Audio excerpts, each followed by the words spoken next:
Welcome to the Mind Spark, bringing you the latest news from around the world, July 11, 2025, a date that would soon be etched into the memory of every American.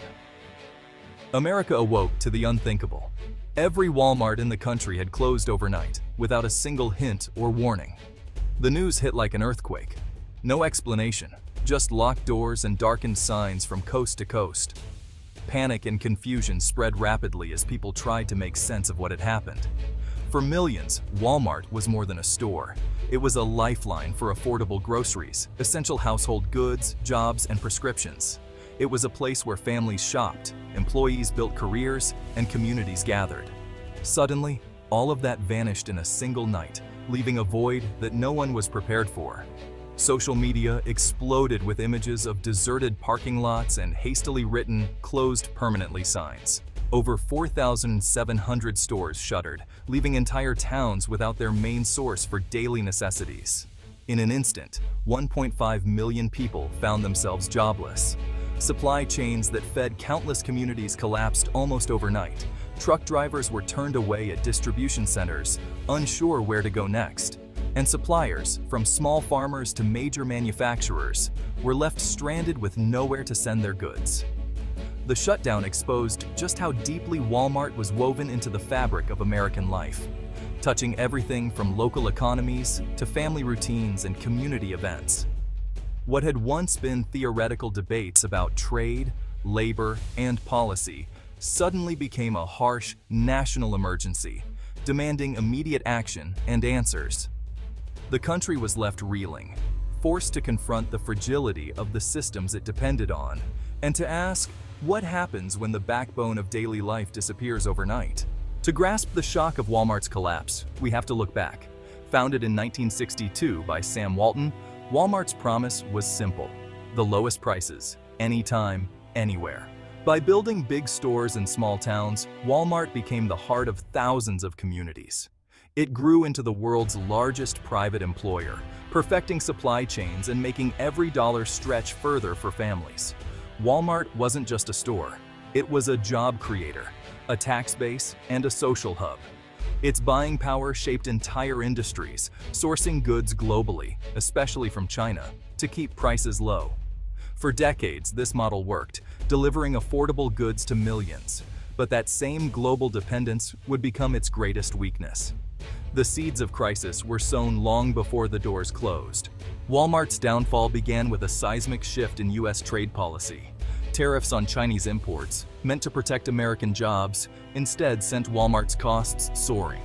The company's low prices depended on cheap, imported goods. Suddenly, those goods were taxed heavily. Walmart faced a brutal choice: raise prices and lose customers, or absorb costs and bleed profits. At first, they tried to adapt, negotiating with suppliers, seeking new sources, eating some costs. But the tariffs were relentless, adding billions to expenses. Higher prices drove away budget-conscious shoppers, sales plummeted, and the cycle worsened. By 2024, Walmart's warnings grew desperate. The business model was breaking. The trade war, meant to protect, had become an existential threat. The storm that had been brewing finally broke.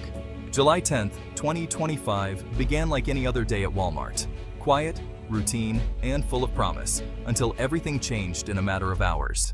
Behind closed doors, high-level executives wrestled with an agonizing decision, one that would ripple across the nation.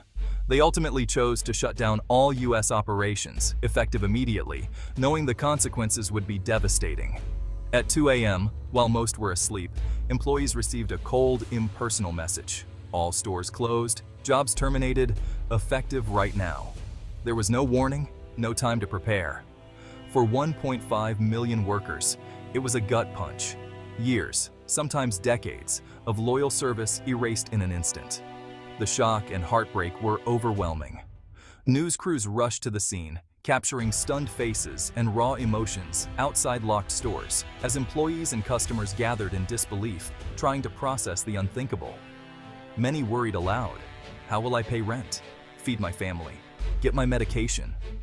The uncertainty was immediate and terrifying, with families suddenly thrust into crisis.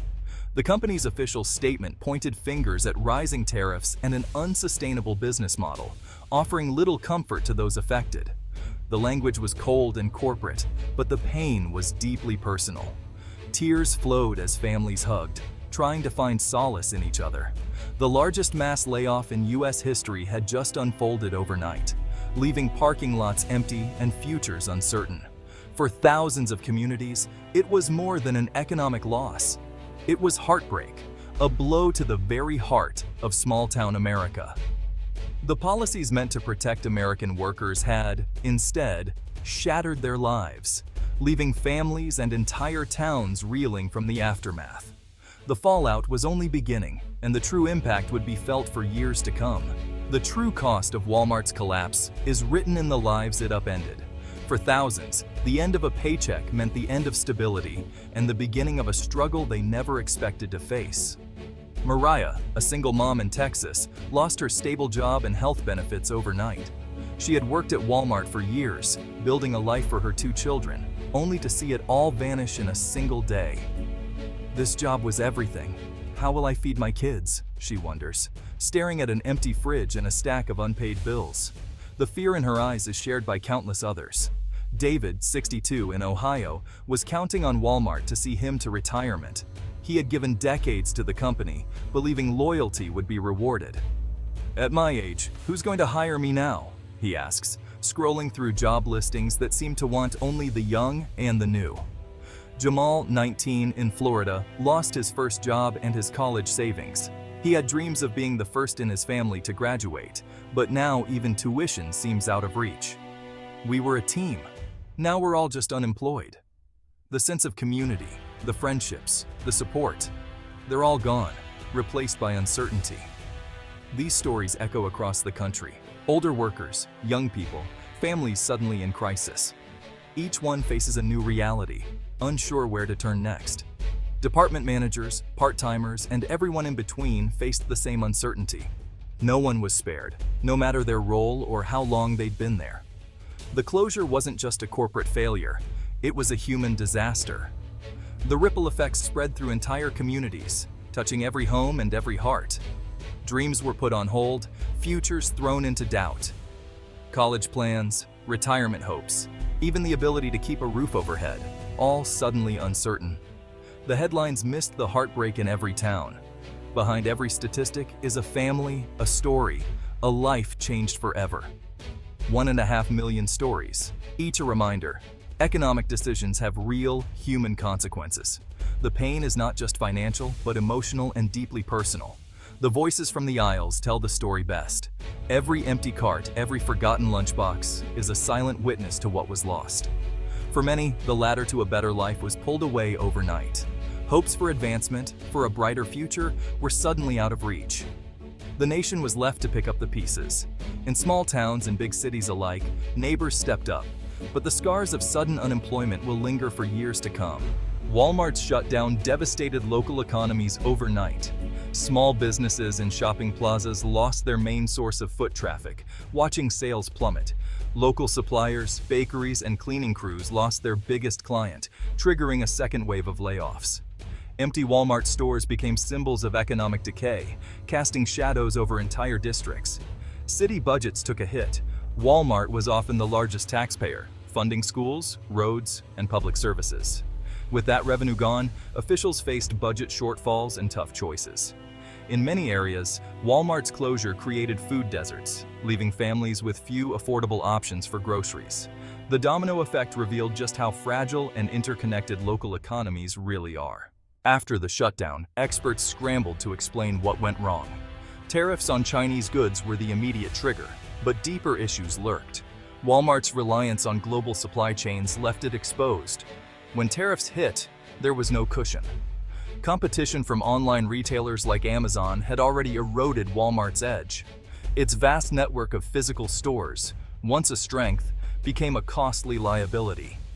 Changing consumer habits and stagnant wages meant fewer shoppers, even before prices rose.